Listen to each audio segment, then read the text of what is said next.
The waiter only took a quick glance, but unexpectedly it brought disaster upon himself. And we met before. In fact, the waiter was an undercover CIA agent, while the bald man was an arms dealer. Living on the edge gave him a keen sense of observation. So when he saw the woman for the second time in a month at a different hotel, he immediately sensed something was wrong. Since today was the day he was dealing with a major client, the outcome for the other party was all too predictable.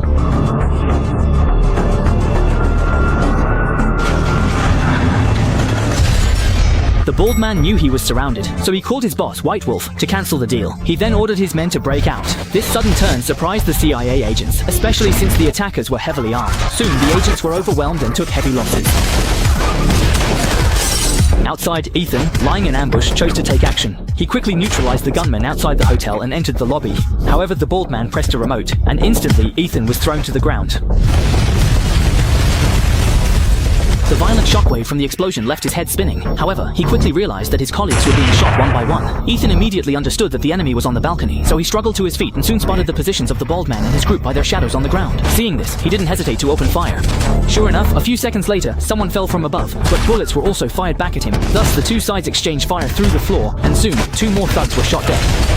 Immediately, the bald man also jumped onto the roof of the car. At this point, Ethan's gun was out of bullets, but he quickly picked up a gun from the ground. They exchanged fire again, emptying their magazines. Seeing the bald man fleeing with the case, Ethan hurried after him. Soon, both of them were exhausted, and finally, after Ethan fired a warning shot, the bald man stopped. But just then, Ethan suddenly felt dizzy and collapsed to the ground. Sensing an opportunity, the bald man tried to launch a sneak attack. However, this top agent, relying on his last bit of consciousness, decisively fired his gun. But then he also passed out, and the bald man limped away. When Ethan woke up, he discovered something terrifying. A medical exam showed he had brain cancer and was given only 3 months left to live. What's more, he never expected that his own leader would deliver this news.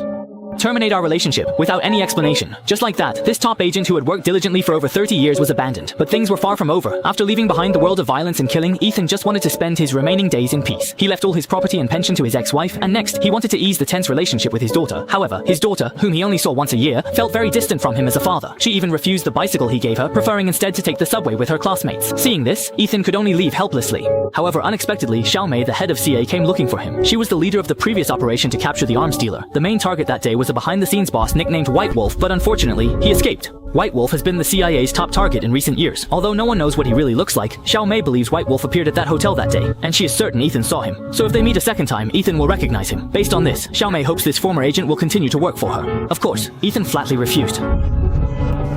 He then took out an experimental drug and told her that 3 injections could greatly extend his life. Because it was extremely expensive, the organization had previously been unwilling to use it on someone who was about to retire. However now, as long as it could help her find White Wolf, it was worth it. But before Ethan could agree, Xiaomei stopped directly in front of a building entrance. Then she demanded that he go upstairs immediately and kill someone.